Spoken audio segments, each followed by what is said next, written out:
ഈശോ മിശിഹായ്ക്ക് സ്തുതിയായിരിക്കട്ടെ.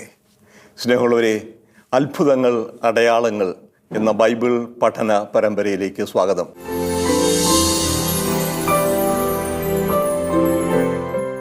പഴയ നിയമത്തിലും പുതിയ നിയമത്തിലും രേഖപ്പെടുത്തിയിരിക്കുന്ന നിരവധിയായ അത്ഭുതങ്ങളിലൂടെ എന്തു സന്ദേശമാണ് ദൈവം നമ്മെ അറിയിക്കുന്നത് എന്ന് കണ്ടെത്താനുള്ള ശ്രമമാണ് നമ്മൾ ഈ പരമ്പരയിലൂടെ നടത്തുന്നത്.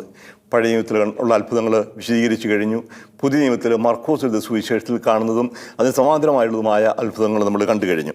തുടർന്ന് വിശുദ്ധ ലൂക്ക എഴുതിയ സുവിശേഷത്തിലേക്കാണ് നമ്മൾ കടന്നത്. ആ സുവിശേഷത്തിൽ മാത്രം കാണുന്ന ആദ്യത്തെ അത്ഭുതം ഗലീലി തടാകത്തിൽ വെച്ച് യേശു പ്രവർത്തിച്ച അത്ഭുതമാണ്, അത്ഭുതകരമായ മീൻപിടുത്തം. ലൂക്ക 5-ാം അധ്യായം 1-11 വാക്യങ്ങൾ രേഖപ്പെടുത്തിയിട്ടുണ്ട്. അതിനുശേഷം എല്ലാം ഉപേക്ഷിച്ച് യേശുവിനെ അവരനുഗമിച്ചു. ഇനി യേശുവിൻ്റെ കൂടെയുള്ള യാത്രയാണ്. ഈ യാത്രയിൽ അവർ കണ്ടെത്തുന്ന ലൂക്ക മാത്രം രേഖപ്പെടുത്തിയിരിക്കുന്ന രണ്ടാമത്തെ അത്ഭുതമാണ് ഇന്ന് നമ്മൾ പഠന വിഷയമാക്കാൻ ആഗ്രഹിക്കുന്നത്. അത് നായിനിലെ വിധവയുടെ മകനെ ഉയർപ്പിക്കുന്ന സംഭവമാണ്. ലൂക്ക എഴുതിയ സുവിശേഷം 7-ാം അധ്യായം 11-17 വാക്യങ്ങൾ. ലൂക്കായിൽ മാത്രം കാണുന്നതാണ് ഈ സംഭവം. ആദ്യമേ ഞാനത് വായിക്കട്ടെ. അതിനുശേഷം അവൻ നായിൻ എന്ന പട്ടണത്തിലേക്ക് പോയി. ശിഷ്യന്മാരും വലിയൊരു ജനക്കൂട്ടവും അവനെ അനുഗമിച്ചു. അവൻ നഗര കവാടത്തിനടുത്തെത്തിയപ്പോൾ മരിച്ചുപോയ ഒരുവനെ ചിലർ എടുത്തുകൊണ്ടുവരുന്നത് കണ്ടു. ഒരു വിധവയുടെ ഏകപുത്രനായിരുന്നു അവൻ. പട്ടണത്തിൽ നിന്ന് വലിയൊരു ജനക്കൂട്ടവും അവളോടൊപ്പം ഉണ്ടായിരുന്നു. അവളെ കണ്ടു മനസ്സലിഞ്ഞ് കർത്താവ് അവളോട് പറഞ്ഞു, കരയേണ്ട. അവൻ മുന്നോട്ട് വന്ന് ശവമഞ്ചത്തിൽ തൊട്ടു. അത് വഹിച്ചിരുന്നവർ നിന്നു. അപ്പോൾ അവൻ പറഞ്ഞു, യുവാവേ, ഞാൻ നിന്നോട് പറയുന്നു, എഴുന്നേൽക്കുക. മരിച്ചവൻ ഉടനെ എഴുന്നേറ്റിരുന്നു. അവൻ സംസാരിക്കാൻ തുടങ്ങി. യേശു അവനെ അമ്മയ്ക്ക് ഏൽപ്പിച്ചു കൊടുത്തു. എല്ലാവരും ഭയപ്പെട്ടു. അവർ ദൈവത്തെ സ്തുതിച്ചുകൊണ്ട് പറഞ്ഞു, ഒരു വലിയ പ്രവാചകൻ നമ്മുടെ ഇടയിൽ ഉദയം ചെയ്തിരിക്കുന്നു. ദൈവം തൻ്റെ ജനത്തെ സന്ദർശിച്ചിരിക്കുന്നു. അവനെപ്പറ്റിയുള്ള ഈ വാർത്ത യൂദയ മുഴുവനിലും പരിസരങ്ങളിലും പരന്നു. ഇതാണ് രണ്ടാമത്തെ അത്ഭുതത്തിൻ്റെ വിവരണം. ലൂക്ക എഴുതിയ സുവിശേഷത്തിൽ ഒരു പ്രത്യേകതയാണ്. പാവപ്പെട്ടവർക്ക്, വേലിയറമ്പുകളിലേക്ക് പുറന്തള്ളപ്പെട്ടവർക്ക്, ദരിദ്രർക്ക്, പ്രത്യേകിച്ചും സ്ത്രീകൾക്ക്, വിജാതിയർക്കൊക്കെ നൽകുന്ന പരിഗണന. സ്ത്രീകൾക്ക് വേണ്ടി പ്രത്യേകമായി അത്ഭുതം പ്രവർത്തിക്കുന്നതായിട്ട് കാണും. അതിലൊന്നാണ് ഇവിടെ എടുത്തു കാണിക്കുന്നത്. 13-ാമത്തെ അധ്യായത്തിൽ വീണ്ടും കാണും കൂനിയായ ഒരു സ്ത്രീയെ യേശു സുഖപ്പെടുത്തുന്ന സംഭവം. സ്ത്രീകൾക്ക് പ്രത്യേക പരിഗണന നൽകുന്ന ഒരു സുവിശേഷമാണ് ലൂക്ക. യേശുവിൻ്റെ പ്രത്യേക സ്വഭാവത്തിന് സവിശേഷത കൂടിയാണ്. യേശുവിനെ അനുഗമിക്കുന്ന സ്ത്രീകളുടെ പേര് സഹിതം എടുത്തു പറയുന്നത് ലൂക്ക മാത്രമാണ്. 8-ാമത്തെ അധ്യായം 1 മുതൽ 3 വരെയുള്ള വാക്യങ്ങളിൽ. അതുപോലെ സ്ത്രീകൾക്ക് തുല്യ പ്രാധാന്യം കൊടുക്കുന്ന ഒരു വിശദീകരണ ശൈലിയാണ് ലൂക്ക അവതരിപ്പിക്കുന്നത്. സുവിശേഷങ്ങൾ പറയുമ്പോൾ ജനനത്തെക്കുറിച്ചുള്ള മുന്നറിയിപ്പ് തുടങ്ങാം. സ്നാപകയോഹന്നാൻ്റെ മുന്നറിയിപ്പിനെ കുറിച്ച് പറഞ്ഞുകൊണ്ടാണ് ലൂക്ക സുവിശേഷം ആരംഭിക്കുന്നത്. അത് ദേവാലയത്തിൽ വെച്ച് സഖറിയ എന്ന പുരോഹിതനുണ്ടാകുന്ന ഒരു ദർശനത്തിലൂടെയാണ്. അടുത്ത പടി ഈ രക്ഷകനായ യേശുവിൻ്റെ ജനനത്തെ മുൻകൂട്ടി അറിയിക്കുന്നത് നസറത്തിലെ ഒരു പാവപ്പെട്ട യുവതിക്കാണ്, മറിയം. ഇപ്പോൾ മറിയത്തിന് സമാന്തരമായി, അല്ലെങ്കിൽ സഖറിയായ്ക്ക് സമാന്തരമായിട്ടാണ് മറിയത്തെ എടുത്ത് കാണിക്കുക. അതുപോലെ തന്നെ പിന്നെ 2 അമ്മമാരും കൂടി ചേരുന്ന സംഭവം രേഖപ്പെടുത്തുന്നുണ്ട്. ജനിക്കാൻ പോകുന്ന യോഹന്നാൻ്റെ അമ്മയും അതുപോലെ തന്നെ യേശുവിൻ്റെ അമ്മയും തമ്മിലുള്ള കണ്ടുമുട്ടൽ, അതും 1-ാമത്തെ അധ്യായത്തിൽ തന്നെ കാണാം. ദേവാലയത്തിൽ വരുമ്പോൾ ശിമിയോൻ എന്നൊരാൾ യേശുവിനെ കയ്യിലെടുത്ത് സ്തുതിക്കുന്നുണ്ട്. പക്ഷേ അതോടൊപ്പം ലൂക്ക പറയും, തൊട്ടു പിന്നാലെ ഹന്ന എന്നൊരു സ്ത്രീയും ഒന്ന് സ്തുതിക്കുന്നുണ്ട്. സ്ത്രീകൾക്ക് തുല്യ പ്രാധാന്യം, പുരുഷന്മാർക്ക് കൊടുക്കുന്ന അതുപോലുള്ള പ്രാധാന്യം ലൂക്കാൻ്റെ സുവിശേഷത്തിൽ സ്ത്രീകൾക്കും കൊടുക്കുന്നതായിട്ട് കാണും. സ്ത്രീകൾക്ക് പ്രത്യേക പരിഗണന നൽകുന്നത് കാണും. ഉദാഹരണത്തിന് 10-ാമത്തെ അധ്യായത്തിൽ ശിഷ്യത്വത്തെ സംബന്ധിക്കുന്ന പ്രബോധനം നൽകുമ്പോൾ യഥാർത്ഥ ശിഷ്യത്വത്തിന് മാതൃകയായിട്ട് എടുത്തു കാണിക്കുന്നത് ഒരു സമറിയാക്കാരനെയാണ്. വഴിയിൽ വീണ് മുറിവേറ്റ് കിടന്ന ഒരു വഴിപോക്കനെ ശുശ്രൂഷിക്കുന്ന സമറിയാക്കാരുടെ ചിത്രം എടുത്തു കാണിച്ചുകൊണ്ട് യഥാർത്ഥ ശിഷ്യത്വത്തിന് മാതൃക കാണിക്കും. തൊട്ടു പിന്നാലെ 2 സ്ത്രീകൾ, മാർത്തയുടെയും മറിയത്തിൻ്റെയും. അപ്പോഴിങ്ങനെ സ്ത്രീകൾക്ക് തുല്യമായ പ്രാധാന്യം കൊടുക്കുന്ന, ചിലപ്പോഴൊക്കെ ഒരു പടി കൂടി കടന്ന് കൂടുതൽ പ്രാധാന്യം കൊടുക്കുന്നതായിട്ട് കാണും. യേശുവിൻ്റെ ജനനത്തെക്കുറിച്ചുള്ള മുന്നറിയിപ്പ് മത്തായി എഴുതിയ സുവിശേഷത്തിൽ കൊടുത്തിരിക്കുന്നത് യോസഫിനുള്ള സ്വപ്നത്തിലൂടെയാണ്. അതേസമയം ലൂക്കായിൽ വരുന്നത് മറിയത്തിൻ്റെ നൽകുന്ന സന്ദേശത്തിലൂടെയാണ്. അതുപോലെ തന്നെ മാതാവിൻ്റെ ആ സ്ഥാനം വളരെ പ്രധാനമായിട്ട് എടുത്തു കാണിക്കുന്നുണ്ട്. അപ്പോൾ സ്ത്രീകൾക്ക് കൊടുക്കുന്ന വലിയ പ്രാധാന്യം ഈ സുവിശേഷത്തിൻ്റെ ഒരു പ്രത്യേകതയാണ്. ദരിദ്രരെ സുവിശേഷം അറിയിക്കാൻ എന്നെ അഭിഷേകം ചെയ്തിരിക്കുന്നു പറയുമ്പോൾ തന്നെ ഈ ദരിദ്രരുടെ ഒരു പ്രതീകമായിട്ട് നിൽക്കുന്നു ഇവിടെ സ്ത്രീ, പ്രത്യേകിച്ചും സ്ത്രീകളുടെ സമൂഹത്തിലെ സ്ഥാനം നമ്മൾ പിന്നീട് കാണുന്നതാവും. അപ്പോൾ ഇവിടെ ഒരു വിധവയായ അമ്മയ്ക്ക് ഉണ്ടായ വലിയ നഷ്ടത്തിൽ വിധവയുടെ ഏക മകൻ മരിക്കുന്ന സാഹചര്യത്തിൽ അവൾക്ക് വേണ്ടി ഈ മകനെ വീർപ്പിച്ച് യേശു പ്രവർത്തിക്കുന്ന അത്ഭുതമാണ് നമ്മൾ കാണുക. അപ്പോൾ സ്ത്രീകൾക്ക് കൊടുക്കുന്ന പ്രത്യേക പ്രാധാന്യം സുവിശേഷത്തിന് ഒരു സവിശേഷതയായി മനസ്സിലിരിക്കട്ടെ. രണ്ടാമത്തേത് ഇതിൻ്റെ സാഹചര്യമാണ്. ഈ സംഭവം അത് തൊട്ട് മുമ്പ് ഉണ്ടാകുന്ന ശതാധിപൻ്റെ വൃത്തിനെ സുഖപ്പെടുത്തുന്നതാണ്. കഫർനാമിലാണ് സംഭവം.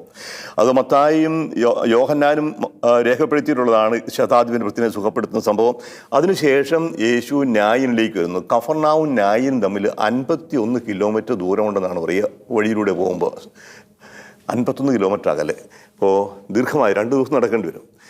അപ്പോൾ ഈ കഫർനാമിൽ നിന്ന് നായിനിലേക്ക് യേശു കടന്നു വരുന്നതിന് ശേഷം അതിനുശേഷം അവൻ നായിൻ എന്ന പട്ടണത്തിലേക്ക് പോയി. എന്തിനാണ് നായിനിലേക്ക് പോകുന്നതെന്ന് നമുക്ക് മനസ്സിലാവില്ല.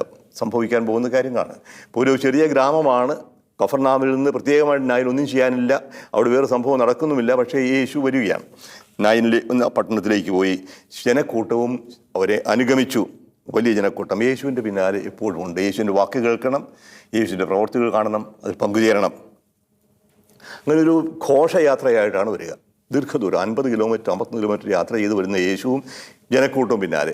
ആ നായിൻ പട്ടണത്തിൻ്റെ വാതിൽക്കൽ അവർ വരുമ്പോഴേക്കും മറ്റൊരു ആൾക്കൂട്ടം വരികയാണ്. അവൻ നഗരത്ത് കവാടത്തിനടുത്തെത്തിയപ്പോൾ മരിച്ചുപോയ ഒരുവനെ ചിലർ എടുത്തുകൊണ്ട് വരുന്നത് അവർ കണ്ടു. യേശു ജീവൻ്റെ നാഥനാണ്, ജീവൻ്റെ ഉടയവനാണ്, ജീവനാണ്. ഞാനാണ് ജീവനും പ്രത്യാശയും. അപ്പോൾ ജീവൻ്റെ നാഥൻ ഒരു പ്രദക്ഷിണമായിട്ട് വരുമ്പോൾ മരിച്ച ഒരാളെ കൊണ്ടുവരുന്നു. ജീവനും മരണവും നേരിട്ട് നിൽക്കുന്ന ഒരു സംഭവമാണ്. മരിച്ചവനെ ആളുകൾ എടുത്തുകൊണ്ട് വരുന്നു, ജീവൻ്റെ നാഥനെ അനുഗമിക്കുന്നു.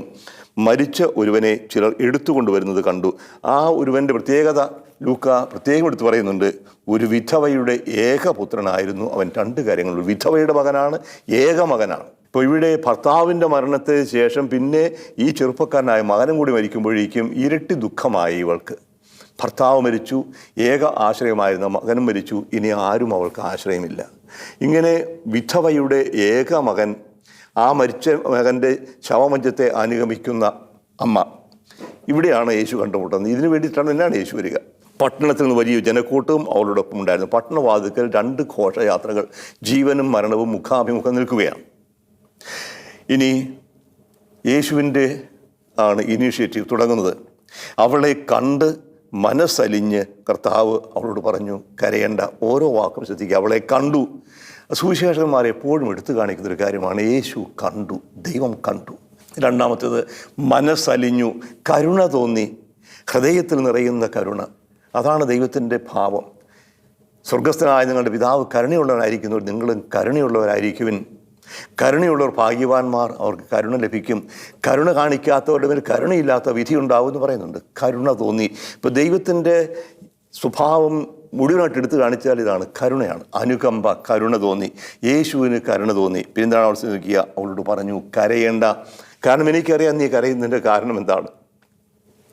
നീ ഏകയാണ്, വിധവയാണ്, നിനക്ക് ഏക സഹായമായിരുന്നു, മകനും മരിച്ചു. ഈ മകൻ്റെ മരണമാണ് നിനക്ക് നിൻ്റെ ഈ കണ്ണീരിന് കാരണമായത്. അത് പരിഹരിക്കാൻ പോവുകയാണ്. അതിനുശേഷം അവൻ മുമ്പോട്ട് വന്ന് ശവമഞ്ചത്തിൽ തൊട്ടു. കണ്ടു, സംസാരിച്ചു, തൊട്ടു. സ്പർശനം. ഈ സ്പർശനത്തിലൂടെ സൗഖ്യം നൽകുന്ന, ജീവൻ നൽകുന്ന, അതാണല്ലോ പലപ്പോഴും കരയുന്ന കുഞ്ഞിനെ അടുത്തു പിടിച്ച് അമ്മ കണ്ണീരൊപ്പുന്നു, അല്ലെങ്കിൽ മാറോടണിച്ച് ആശ്ലേഷിക്കുന്നു.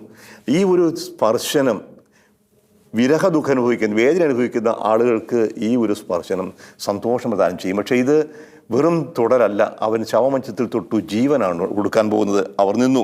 അപ്പോൾ അവൻ പറഞ്ഞു, യുവാവേ, ഞാൻ നിന്നോട് പറയുന്നു, എഴുന്നേൽക്കുക. മരിച്ചവനാണ്, യുവാവാണ്. നിശബ്ദനായി, നിശ്ചലനായി, നിർജീവനായി കിടക്കുന്ന ശവത്തോടാണ് പറയുക, യുവാവേ, എഴുന്നേൽക്കുക. മരണത്തിൻ്റെ ആഴങ്ങളിലേക്ക് കടന്നു ചെല്ലുന്ന ജീവൻ്റെ ശബ്ദം. ദൈവമാണ് ജീവൻ നൽകുന്നത്. ഈ പൂഴിയിൽ നിന്ന് രൂപപ്പെടുത്തിയ മനുഷ്യരൂപത്തിലേക്ക് ജീവൻ്റെ ശ്വാസം നിശ്വസിച്ചപ്പോൾ ജീവനുള്ളവരായി തീർന്നു എന്ന് പറഞ്ഞവരെ മണ്ണായി തീരാൻ പോകുന്ന ഈ ശവത്തോടാണ് യേശു പറയുക, എഴുന്നേൽക്കുക, യുവാവേ, എഴുന്നേൽക്കുക. മരിച്ചവൻ ഉടനെ എഴുന്നേറ്റിരുന്നു. അവൻ സംസാരിക്കാൻ തുടങ്ങി. എഴുന്നേറ്റിരിക്കുന്നതും സംസാരിക്കുന്നതും അവൻ ജീവിക്കുന്നു എന്നതിൻ്റെ വ്യക്തമായ തെളിവാണ്, അടയാളങ്ങളാണ്. അവൻ സംസാരിക്കാൻ തുടങ്ങി. യേശു അവനെ അമ്മയ്ക്ക് ഏൽപ്പിച്ചു കൊടുത്തു. എല്ലാവരും ഭയപ്പെട്ടു, ദൈവത്തെ സ്തുതിച്ചുകൊണ്ട് പറഞ്ഞു, വലിയ പ്രവാചകൻ നമ്മുടെ ഇടയിൽ ഉദയം ചെയ്തിരിക്കുന്നു. ഈ സംഭവം രേഖപ്പെടുത്തുമ്പോൾ പഴയ നിയമത്തിലെ രണ്ട് സംഭവങ്ങളുമായി ഇതിനുള്ള സാമ്യം നമ്മൾ ശ്രദ്ധിക്കുന്നത് നല്ലതാണ്. ഏലിയ പ്രവാചകൻ സറേഫ്തായിലെ വിധവയുടെ മകനെ ഉയർപ്പിക്കുന്നതും എലീഷ പ്രവാചകൻ വിധവയുടെ മകനെ ഉയർപ്പിക്കുന്നതും ബൈബിൾ രേഖപ്പെടുത്തിയിട്ടുണ്ട്. രാജാക്കന്മാരുടെ 1-ാം പുസ്തകം 17-ാമത്തെ അധ്യായത്തിലും 2-ാം പുസ്തകം 4-ാമത്തെ അധ്യായത്തിലും ഈ സംഭവവുമായി സാമ്യമുണ്ട്. യേശുവിൻ്റെ ഈ പ്രവർത്തനത്തിന് അത് വിവരിക്കുമ്പോൾ ഈ സാമ്യം ലൂക്ക പ്രകടമാക്കുന്നുമുണ്ട്. അപ്പോൾ യേശു ചെയ്തു, ജീവൻ നൽകി, ആ യുവാവിനെ അമ്മയ്ക്ക് ഏൽപ്പിച്ചു കൊടുത്തു, സന്തോഷമായി. ഇനി എന്താണ് ഇതിൻ്റെ പ്രതികരണം? എന്താണ് ഇതിൻ്റെ ബാക്കി പത്രം? ആദ്യമേ ഉണ്ടാവുന്നത് എല്ലാവരും ഭയപ്പെട്ടു. നമ്മൾ കഴിഞ്ഞ തവണ കണ്ടതാണ്. അത്ഭുതകരമായ മീൻപിടുത്തമുണ്ടായ സാഹചര്യത്തിൽ പത്രോസും കൂട്ടരും ഭയപ്പെടുന്നു.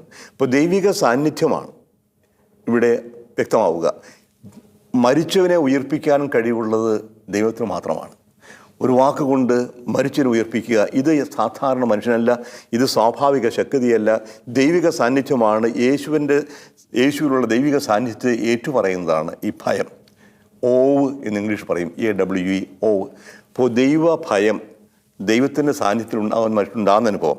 രണ്ടാമത്തേത്, അവർ ഭയന്ന് ഓടുകയല്ല, ദൈവത്തെ സ്തുതിക്കുകയാണ്. ഇപ്പോൾ വലിയ ഒരു അത്ഭുതം കണ്ടിരിക്കുന്നു, മരിച്ചുപോയ ഈ മകനെ ഉയർപ്പിച്ചിരിക്കുന്നു, ദൈവം ഇവിടെ ഇടപെട്ടിരിക്കുന്നു. ദൈവത്തെ സ്തുതിക്കുന്നതാണല്ലോ മഹത്വപ്പെടുത്തുക എന്ന് പറയുക. മഹത്വപ്പെടുത്തുക, ദൈവം ചെയ്ത വലിയ കാര്യങ്ങൾ പ്രഘോഷിക്കുക, എല്ലാവരും അറിയട്ടെ. ദൈവത്തെ സ്തുതിച്ചു. ഭയം കൊണ്ട് അവർ പറയുന്നു, ഒരു വലിയ പ്രവാചകൻ നമ്മുടെ ഇടയിൽ ഉദയം ചെയ്തിരിക്കുന്നു, ദൈവം തൻ്റെ ജനത്തെ സന്ദർശിച്ചിരിക്കുന്നു. രണ്ട് കാര്യങ്ങളാണ് അവരുടെ വിശ്വാസ പ്രഖ്യാപനം. ദൈവം ഒരു വലിയ പ്രവാചകനെ ഇവിടെ അയച്ചിരിക്കുന്നു, വലിയ പ്രവാചകൻ ഉദയം ചെയ്തിരിക്കുന്നു. ഏലിയ പ്രവാചകൻ മടങ്ങി വരുമെന്ന പ്രതീക്ഷ ഇസ്രായേൽക്കാർക്കുണ്ടായിരുന്നു. ഏലിയ പ്രവാചകൻ അഗ്നിരഥത്തിൽ സ്വർഗത്തിലേക്ക് എടുക്കപ്പെട്ടുവെന്നും പിന്നീട് ലോകാവസാനമാകുമ്പോഴേക്കും ജനങ്ങളെ മാനസാന്തരത്തിലേക്ക് നയിക്കാനായിട്ട് പ്രവാചകൻ തിരിച്ചു വരുമെന്നുള്ള പ്രതീക്ഷ ഇസ്രായേൽ ജനം കാത്തു സൂക്ഷിച്ചിരുന്നു. അതിൻ്റെ പേരിലാണ് സ്നാപകയോഹന്നാനെ ഏലിയായിട്ട് ആളുകൾ കാണുന്നത്. ഏലിയ മടങ്ങി വരും. ഇപ്പോഴും വലിയ പ്രവാചകൻ ഇവിടെ വന്നിരിക്കുന്ന ഏലിയായെ അനുസ്മരിപ്പിക്കുന്ന വലിയ പ്രവാചകനാണ് എന്ന് ജനങ്ങൾ ഏറ്റുപറയുകയാണ്. യേശുവിനെ പ്രവാചകനായി ചിത്രീകരിക്കുന്ന ഒരുപാട് ഭാഗങ്ങൾ ബൈബിളിലുണ്ട്. പ്രത്യേകിച്ചും ലൂക്ക എഴുതിയ സുവിശേഷത്തിൽ ജനങ്ങൾ യേശുവിനെ പ്രവാചകനായിട്ടാണ് കാണുക. ഇതിലൊന്നാണ്. യേശു കേസറിയ ഫിലിപ്പിൽ വെച്ച് ശിഷ്യന്മാരോട് ചോദിക്കും, ആകട്ടെ നമ്മൾ ഇത്രയും കാലം യാത്ര ചെയ്തല്ലോ, എന്താണ് ജനങ്ങൾ എന്നെക്കുറിച്ച് പറയും? ഞാൻ ആരാണെന്നാണ് ജനങ്ങൾ പറയുക? പറയും, നീ ഏലിയായാണ്, അല്ലെങ്കിൽ ഒരു പ്രവാചകനാണ്. പ്രവാചകൻ ദൈവത്തിൻ്റെ വചനം പ്രഘോഷിക്കുന്നവനാണ്, ദൈവിക സാന്നിധ്യം ജനമധ്യത്തിൽ അനുഭവവേദ്യമാക്കുന്നവനാണ്. ഏലിയ തൻ്റെ വാക്കും പ്രവർത്തിയും ഇത് ചെയ്തതുപോലെ നീ ഒരു വലിയ പ്രവാചകനാണ്. അതുപോലെ തന്നെ യേശുവിനെക്കുറിച്ച് കേൾക്കുമ്പോൾ ജനങ്ങൾ പറയും, ഹെറോദസും പറയും, ഇവനൊരു പ്രവാചകനാണ്. ജനക്കൂട്ടം അവനെ പ്രവാചകനായിട്ടാണ് കരുതിയിരുന്നത്. ശിഷ്യന്മാരും ഏതാണ്ട് അതൊക്കെ തന്നെയാണ് പറയുക. ലൂക്ക എഴുതിയ സുവിശേഷത്തിലാണ് പ്രാധാന്യം കൊടുക്കുക. 24-ാമത്തെ അധ്യായത്തിൽ ജെറൂസലത്തു നിന്ന് എമ്മാവൂസിലേക്ക് പോകുന്ന ശിഷ്യന്മാർ മ്ലാനവദനരായിരുന്നു. അവരുടെ കൂടെ നടക്കുന്നത് യേശുവാണെന്ന് അവർ മനസ്സിലാക്കിയില്ല. 24-ാമത്തെ അധ്യായം 13 മുതൽ 19 വരെയുള്ള വാക്യങ്ങളിൽ, ആ ദിവസം തന്നെ അവർ രണ്ടുപേർ ജെറൂസലമിൽ നിന്ന് ഏകദേശം 60 സ്ഥാദിയോൺ അകലെയുള്ള എമ്മാവൂസ് ഗ്രാമത്തിലേക്ക് പോവുകയായിരുന്നു. ഈ സംഭവങ്ങളെക്കുറിച്ചെല്ലാം അവർ സംസാരിച്ചു കൊണ്ടിരുന്നു. അവർ സംസാരിക്കുകയും വാദിക്കുകയും ചെയ്തുകൊണ്ട് പോകുമ്പോൾ യേശുവും അടുത്തെത്തി അവരോടൊപ്പം യാത്ര ചെയ്തു. എന്നാൽ അവനെ തിരിച്ചറിയാൻ കഴിയാത്ത വിധം അവരുടെ കണ്ണുകൾ മൂടപ്പെട്ടിരുന്നു. അവൻ അവരോട് ചോദിച്ചു, എന്തിനെക്കുറിച്ചാണ് നിങ്ങൾ സംസാരിക്കുന്നത്? അവർ മ്ലാനവദനരായി നിന്നു. അവർ ക്ലയോപ്പാസ് എന്ന് പേരായവൻ അവനോട് ചോദിച്ചു, ഈ ദിവസങ്ങളിൽ ജെറൂസലമിൽ നടന്ന സംഭവമൊന്നും അറിയാത്ത അപരിചിതനാണോ നീ? അവൻ ചോദിച്ചു, ഏത് കാര്യങ്ങൾ? ഇനിയാണ് ശ്രദ്ധേയമായ വാക്യം. അവർ പറഞ്ഞു, നസറായനായ യേശുവിനെക്കുറിച്ച് തന്നെ. അവൻ ദൈവത്തിൻ്റെയും മനുഷ്യരുടെയും മുമ്പിൽ വാക്കിലും പ്രവൃത്തിയിലും ശക്തനായ പ്രവാചകനായിരുന്നു. ദൈവത്തിൻ്റെയും മനുഷ്യരുടെയും മുമ്പിൽ വാക്കിലും പ്രവൃത്തിയിലും ശക്തനായ പ്രവാചകനായിരുന്നു. ലൂക്ക മാത്രം രേഖപ്പെടുത്തിയിരിക്കുന്നതാണ്. യേശുവിൻ്റെ മരണത്തിനും ഉത്ഥാനത്തിന് ശേഷം ശിഷ്യന്മാർ വെച്ചു പുലർത്തിയിരുന്ന വിശ്വാസം ഇതായിരുന്നു, അവൻ ശക്തനായ പ്രവാചകനാണ്. യേശു തന്നെക്കുറിച്ച് പ്രവാചകൻ എന്ന രീതിയിലാണ് പറയുക. ഒരു പ്രവാചകനും, അത് ലൂക്ക എഴുതിയ സുവിശേഷം 13-ാമത്തെ അധ്യായത്തിലാണ് യേശു തന്നെ തൻ്റെ ദൗത്യത്തെ പ്രവാചക ദൗത്യമായി അവതരിപ്പിക്കുന്നത്. 13-ാമത്തെ അധ്യായം 31-33 വാക്യങ്ങൾ പ്രകാരം കാണും. അപ്പോൾ തന്നെ ചില ഫരിസേയർ വന്ന് അവനോട് പറഞ്ഞു, ഇവിടെ നിന്ന് പോവുക, ഹെറോദേസ് നിന്നെ കൊല്ലാൻ ഒരുങ്ങുന്നു. അവൻ പറഞ്ഞു, നിങ്ങൾ പോയി ആ കുറുക്കനോട് പറയുവിൻ, ഞാൻ ഇന്നും നാളെയും പിശാചുക്കളെ പുറത്താക്കുകയും രോഗശാന്തി നൽകുകയും ചെയ്യും. 3-ാം ദിവസം എൻ്റെ ദൗത്യം പൂർത്തിയാക്കും. എങ്കിലും ഇന്നും നാളെയും മറ്റന്നാളും ഞാൻ എൻ്റെ യാത്ര തുടരേണ്ടിയിരിക്കുന്നു. എന്തെന്നാൽ ജെറൂസലമിന് പുറത്തു വെച്ച് ഒരു പ്രവാചകൻ നശിക്കുക സാധ്യമല്ല. ജെറൂസലമിന് പുറത്തു വെച്ച് ഒരു പ്രവാചകൻ നശിക്കുക സാധ്യമല്ല. അപ്പോൾ യേശു തൻ്റെ മരണത്തെ പ്രവാചകൻ്റെ രക്തസാക്ഷിത്വമായിട്ടാണ് അവതരിപ്പിക്കുക. ഈ ആശയമാണ് ലൂക്ക ആരംഭത്തിൽ തന്നെ അവതരിപ്പിക്കുന്നത്. യേശുവിൻ്റെ നയപ്രഖ്യാപനം എന്ന് വിശേഷിപ്പിക്കുന്ന 4-ാമത്തെ അധ്യായം 16 മുതൽ 30 വരെയുള്ള വാക്യങ്ങളിൽ യേശു തന്നെ സ്വയം അവതരിപ്പിക്കുന്ന പ്രവാചകനായിട്ടാണ്. അപ്പോൾ ഇപ്രകാരം കാണും. അവൻ സിനഗോഗിലേക്ക് വന്നു, സാവൂത്ത് ദിവസം വായിക്കാൻ എഴുന്നേറ്റിരുന്നു. യെശയ്യായുടെ പുസ്തകം നൽകപ്പെട്ടു. പുസ്തകം തുറന്നപ്പോൾ അവൻ ഇപ്രകാരം കണ്ടു. 18-ാമത്തെ വാക്യം, കർത്താവിൻ്റെ ആത്മാവ് എൻ്റെ മേലുണ്ട്, ദരിദ്രരെ സുവിശേഷം അറിയിക്കാൻ അവിടുന്ന് എന്നെ അഭിഷേകം ചെയ്തിരിക്കുന്നു. ബന്ധിതർക്ക് മോചനവും അന്ധർക്ക് കാഴ്ചയും അടിച്ചമർത്തപ്പെട്ടവർക്ക് സ്വാതന്ത്ര്യവും കർത്താവിന് സ്വീകാര്യമായ വത്സരവും പ്രഖ്യാപിക്കാൻ അവിടുന്ന് എന്നെ അയച്ചിരിക്കുന്നു. പുസ്തകം അടച്ചതിന് ശുശ്രൂഷ ഏൽപ്പിച്ചതിന് ശേഷം അവനിരുന്നു. സിനഗോഗിലുണ്ടായിരുന്ന എല്ലാവരും അവനെ ഉറ്റുനോക്കിക്കൊണ്ടിരുന്നു. അവനവരോട് പറയാൻ തുടങ്ങി, നിങ്ങൾ കേട്ടിരിക്കെ തന്നെ ഇന്ന് ഈ തിരുവെഴുത്ത് നിറവേറിയിരിക്കുന്നു. അപ്പം നസ്രത്തിലെ സിനഗോഗിൽ വെച്ച് യേശുവിൻ്റെ ആദ്യത്തെ പ്രസംഗം തന്നെ സ്വയം ഒരു പ്രവാചകനായി അവതരിപ്പിക്കുന്നതാണ്. യേശയ്യാ പ്രവാചകൻ വരാനിരിക്കുന്ന പ്രവാചകനെക്കുറിച്ചുള്ളൊരു പ്രവചനമായിട്ടാണ് ഈ 61-ാം അധ്യായം 1-2 വാക്യങ്ങൾ പറഞ്ഞ കാര്യങ്ങൾ. അത് യേശുവിൽ പൂർത്തിയായിരിക്കുന്നു. അതിനുവേണ്ടിയിട്ടാണ് യേശു വന്നിരിക്കുന്നത് എന്ന് നസ്രത്തിൽ നിന്ന് പറയുമ്പോൾ യേശു തന്നെ സ്വയം പ്രവാചകനായി അവതരിപ്പിക്കുകയാണ്. പല പ്രവാചകന്മാരുണ്ടാകാം, പക്ഷേ ബൈബിളിൽ ഒരു പടി കൂടി കടന്ന് ഒരു യുഗാന്ത പ്രവാചകൻ എന്നൊരു ചിത്രം വരുന്നുണ്ട്. ലോകാവസാനത്തിന് തൊട്ട് മുമ്പ് വരുന്ന പ്രവാചകനെക്കുറിച്ച് പുതിയ യുഗം ഉദ്ഘാടനം ചെയ്യുന്ന യുഗാന്ത പ്രവാചകൻ എന്നൊരു ചിത്രം ബൈബിളിൽ കാണും. പ്രവാചകൻ, പ്രത്യേകിച്ച് യുഗാന്ത പ്രവാചകൻ എന്ന ആശയം ഇന്ന് ഒരുപാട് തെറ്റിദ്ധാരണയ്ക്ക് കാരണമായി തീരുന്നുണ്ട്. പ്രത്യേകിച്ചും നിയമാവർത്തന പുസ്തകം 18-ാമത്തെ അധ്യായം 15-18 വാക്യങ്ങളിൽ കാണുന്ന വരാനിരിക്കുന്ന മോശെ പ്രവാചകനെക്കുറിച്ച്, എനിക്ക് ശേഷം എന്നെപ്പോലൊരു പ്രവാചകൻ ദൈവം അയക്കുമെന്ന് മോശ പറഞ്ഞു. ഇസ്രായേലിൽ നിരന്തരമായി ദൈവത്തിൻ്റെ പ്രവർത്തനം പ്രവാചകന്മാരുടെ തുടരും എന്ന സൂചനയായിരുന്നു. പിന്നീട് അത് വരാൻ പോകുന്ന പ്രവാചകനെക്കുറിച്ചുള്ള പ്രവചനമായി കണക്കാക്കപ്പെട്ടു. ബൈബിളിൽ ആരാണ് യുഗാന്ത യേശുവിൻ്റെ കാലത്തും യുഗാന്ത പ്രവാചകൻ എന്ന ചിത്രമുണ്ടായിരുന്നു. ആ പ്രവചനത്തിൻ്റെ പൂർത്തീകരണം തന്നിൽ ആയിരിക്കുന്നു എന്ന് യേശു എടുത്തു കാണിക്കുന്നതാണ് ഈ സംഭവങ്ങളെല്ലാം. നസ്രത്തിൽ വെച്ചുള്ള യേശുവിൻ്റെ പ്രഖ്യാപനവും അതുപോലെ തന്നെ 13-ാമത്തെ അധ്യായത്തിൽ കാണുന്നതിൻ്റെ മരണത്തിൻ്റെ വ്യാഖ്യാനവും എല്ലാം എടുത്തു കാണിക്കുന്നത് ഇസ്രായേൽ ജനം പ്രതീക്ഷിച്ചിരുന്ന പ്രവാചകൻ യേശുവാണ്. പ്രവാചകൻ എന്നത് ഭാഗികമായ ഒരു അർത്ഥം മാത്രമേ ആവുന്നുള്ളൂ. യേശുവിനെ കുറിച്ച് പൂർണ്ണമായ അറിവ് അതിലൂടെ ലഭിക്കുകയില്ല. ഇസ്രായേൽക്കാരുടെ സകല പ്രതീക്ഷകളും അവൻ പൂർത്തിയാകുന്നു. അവൻ വരാനിരിക്കുന്ന രാജാവാണ്, അവൻ വരാനിരുന്ന പ്രവാചകനാണ്, വരാനിരുന്ന പുരോഹിതനാണ്, സഹനദാസനാണ്, മനുഷ്യപുത്രനാണ്. ഒരുപാട് പ്രതീക്ഷകൾ അല്ലെങ്കിൽ പ്രതീകങ്ങൾ പഴയ നിയമത്തിലുണ്ടായിരുന്നു. അതെല്ലാം യേശുവിൽ പൂർത്തിയാകുന്നു. അതിൽ വളരെ പ്രധാനപ്പെട്ട ഒന്നാണ് യുഗാന്ത പ്രവാചകൻ എന്ന ഈ കാഴ്ചപ്പാട്. അത് യേശുവിൽ പൂർത്തിയായിരിക്കുന്നു. യേശുവാണ് ഈ പ്രവാചകൻ എന്ന് ജനങ്ങൾ ഏറ്റുപറയുന്നു. ഈ സംഭവം കഴിയുമ്പോൾ വലിയ പ്രവാചകൻ നമ്മുടെ ഇടയിൽ ഉദയം ചെയ്തിരിക്കുന്നു. ആരാണ് അതിൻ്റെ വ്യാഖ്യാനം? എന്താണ് ഈ പ്രവാചകൻ? ദൈവം തൻ്റെ ജനത്തെ സന്ദർശിച്ചിരിക്കുന്നു. അപ്പോൾ ഇവിടെ നിൽക്കുന്ന ഈ മനുഷ്യൻ ദൈവത്തിൻ്റെ പ്രതിനിധിയാണ്, അഥവാ ദൈവം തന്നെയാണ്, ദൈവത്തിൻ്റെ സന്ദർശനമാണ്. ഈ യേശുവിലൂടെ പ്രവർത്തിക്കുന്ന ദൈവമാണ്. അപ്പോൾ ദൈവം ജീവൻ നൽകുന്നവനാണ്. അപ്പോൾ ഈ ഒരു സംഭവം എടുത്തു കാണിക്കുമ്പോൾ യേശു ആരാണെന്നും യേശുവിൻ്റെ സ്വഭാവം എന്താണെന്നും പ്രവർത്തനം എന്താണെന്നും ഊന്നി പറയുകയാണ് ലൂക്ക. അതോടൊപ്പം സ്ത്രീകൾക്ക് കൊടുക്കുന്ന, പ്രത്യേകിച്ചും വിധവകളായവർക്ക്, സമൂഹത്തിൽ സഹായത്തിന് ആരുമില്ലാത്തവർക്ക്, അവഗണിക്കപ്പെടുന്നവർക്ക്, പുറന്തള്ളപ്പെടുന്നവർക്ക് താങ്ങും തണലുമായി അത്താണിയായി നിൽക്കുന്ന യേശുവിൻ്റെ ചിത്രമാണ് ലൂക്ക അവതരിപ്പിക്കുക. ഇപ്പോൾ 7-ാമത്തെ അധ്യായത്തിൽ ന്യായരുടെ വിധവയുടെ മകനെ ഉയർപ്പിക്കുമ്പോൾ ദൈവത്തിൻ്റെ കരുണ അതിൻ്റെ മൂർത്തഭാവത്തിൽ സമൂർത്തമായി യേശു പ്രത്യക്ഷമാകുന്നു എന്ന് ലൂക്ക അവതരിപ്പിക്കുകയാണ്. അവന് കരുണ തോന്നി. അതോടൊപ്പം പറയുന്നു, കരയേണ്ട എന്ന് പറയണമെന്നുണ്ടെങ്കിൽ കരയുന്നതിൻ്റെ കാരണം എന്താണെന്ന് മനസ്സിലാക്കിയത് പരിഹരിക്കാൻ സാധിക്കണം. ഈ കരയുന്നതിൻ്റെ കാരണം എന്താണെന്ന് കണ്ടുപിടിച്ച് പരിഹരിക്കാൻ സാധിക്കുന്നുണ്ടെങ്കിൽ സഹായിക്കുക, ഇല്ലെങ്കിൽ കൂടെ കരയുക. കൂടെ കരയുമ്പോൾ കരയുന്നവരുടെ ആ ദുഃഖം പകുതിയായിത്തീരും. അപ്പോൾ യേശു കൂടെ കരയുകയല്ല ചെയ്യുന്നത്, കരയുന്നതിൻ്റെ കാരണം കണ്ടുപിടിച്ചു. കാരണം ഇതായിരുന്നു, മകൻ്റെ വേർപാടായിരുന്നു. ആ മകനെ തിരിച്ചു കൊടുക്കുകയായി. ഒരു കാര്യം കൂടി നമ്മൾ ഓർത്തിരിക്കുന്നതാണ്. ഈ യുവാവിനോട് യേശു പറയും, യുവാവെ എഴുന്നേൽക്കുക. യുവാവ് എഴുന്നേറ്റിരുന്നു, സംസാരിക്കാൻ തുടങ്ങി. ഇത് നായിനിലെ മരിച്ചുപോയ യുവാവിനോട് മാത്രമല്ല, ഇന്ന് എല്ലാ യുവാക്കന്മാരോടും പറയുന്നുണ്ട്. ഒരുപക്ഷെ മരിച്ചിന് തുല്യമായി പോകുന്നു, ലക്ഷ്യബോധമില്ലാണ്ടാകുന്നു, പ്രത്യാശയില്ലാണ്ടാകുന്നു. ഒരുപാട് ദുസ്വാധീനങ്ങളിൽ, മദ്യത്തിലും മയക്കുമരുന്നിലും ലൈംഗികതയിലും അടിപ്പെട്ട് പ്രതീക്ഷയില്ലാതെ നശത്തിലേക്ക് നീങ്ങിക്കൊണ്ടിരിക്കുന്ന ഒരു യുവ സമൂഹം നമ്മുടെ മുമ്പിലുണ്ട്. ആ യുവാക്കളുടെ ഓരോരുത്തരോടും അറിയുവാണ് കർത്താവ് പറയുന്നു, യുവാവേ എഴുന്നേൽക്കുക. ഇങ്ങനെ നിരാശനായി കഴിയാനുള്ളവനല്ല നീ. നിരാശയുടെ പടുകുപത്തിൽ നിന്ന് എഴുന്നേൽക്കണം, സംസാരിക്കണം. യുവാവ് എഴുന്നേൽക്കണം, അനുഭവം പങ്കുവയ്ക്കണം. എല്ലാ യുവാക്കന്മാർക്കും യേശു നൽകുന്ന ഒരു ആഹ്വാനം കൂടിയാണ്, യുവാവെ എഴുന്നേൽക്കുക. ദൈവം കൂടെയുണ്ടെന്നുള്ള ബോധ്യത്തോടു കൂടി എഴുന്നേൽക്കുക. എഴുന്നേറ്റുന്നാൽ മാത്രം പോരാ, സംസാരിക്കണം. നിങ്ങൾക്കുണ്ടാവുന്ന അനുഭവങ്ങൾ, ദൈവാനുഭവം ഉണ്ടായ വ്യക്തികൾ അത് പങ്കുവയ്ക്കാൻ സന്നദ്ധമാവണം. യേശുവിനെ കണ്ടുമുട്ടുന്നതിന് മുമ്പ് ഉണ്ടായിരുന്നതിൻ്റെ അവസ്ഥ എന്തായിരുന്നു? ഈ മരിച്ച യുവാവിനെ പോലെ ആയിരുന്നെങ്കിൽ എപ്രകാരമാണ് യേശുവിനെ കണ്ടുമുട്ടിയപ്പോൾ ഉണ്ടായ മാറ്റം?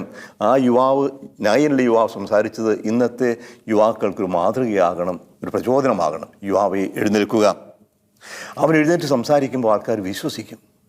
വൃദ്ധരുടെ സംസാരത്തെക്കാൾ കൂടുതൽ യുവജനങ്ങളുടെ അനുഭവങ്ങൾ പങ്കുവയ്ക്കൽ കൂടുതൽ വിശ്വസനീയമായിത്തീരും. യുവാവെ എഴുന്നേൽക്കുക. നായനിലെ യുവാവിനോട് കർത്താവ് പറയുന്നത് ഇന്ന് നമ്മൾ ഓരോരുത്തരോടും പറയുകയാണ്. അത് കേൾക്കാനുള്ള സന്നദ്ധത ഉണ്ടാവണം. കർത്താവിൻ്റെ വാക്ക് ഹൃദയത്തിൽ സ്വീകരിക്കണം. ആ വാക്ക് ശക്തിയുള്ളതാണ്, സ്വാതന്ത്ര്യം നൽകുന്നതാണ്, സാന്ത്വനപ്പെടുത്തുന്നതാണ്, ആശ്വസിപ്പിക്കുന്നതാണ്, കണ്ണീരുണക്കുന്നതാണ്, ആ ഒരു പ്രത്യാശ നൽകുന്നതാണ്. നിശബ്ദനായി നിഷ്ക്രിയനായി മരണത്തിനടിപ്പെടാനല്ല ദൈവം വിളിച്ചിരിക്കുന്നത്. എഴുന്നേൽക്കുക, സംസാരിക്കുക, എഴുന്നേറ്റ് ദൈവത്തെ സ്തുതിക്കുക, ദൈവത്തിന് മഹത്വം പ്രഘോഷിക്കുക. എങ്ങനെയാണ് പ്രഘോഷിക്കേണ്ടത്? ഞാൻ അനുഭവിച്ചറിഞ്ഞ എൻ്റെ ജീവിതത്തിലേക്ക് യേശു കടന്നു വന്ന നിമിഷം അത് മനസ്സിലാക്കി മറ്റുള്ളവരുമായി പങ്കുവയ്ക്കണം. അത് മറ്റുള്ളവർക്ക് പ്രചോദനമാകും. അതല്ലേ സുവിശേഷ പ്രഘോഷണം എന്ന് പറയുക. നമ്മൾ ബൈബിളിൽ നിന്ന് മനപ്പാഠം പഠിച്ച കാര്യങ്ങൾ പറയുന്നതിനേക്കാൾ കൂടുതൽ സ്വന്തം അനുഭവത്തിലൂടെ ഉള്ള പങ്കുവയ്ക്കലാകുമ്പോൾ ഞാൻ എപ്രകാരമാണ് ദൈവത്തെ കണ്ടുമുട്ടിയത്, എപ്രകാരമാണ് എനിക്ക് ജീവൻ നൽകിയത്, എപ്രകാരമാണ് ഈ മരിച്ചതിന് തുല്യമായ അവസ്ഥയിൽ നിന്ന് എന്നെ ജീവനിലേക്ക് കൊണ്ടുവന്നത്, അത് പങ്കുവയ്ക്കുമ്പോൾ കേൾവിക്കാരുടെ പ്രചോദനമുണ്ടാകും.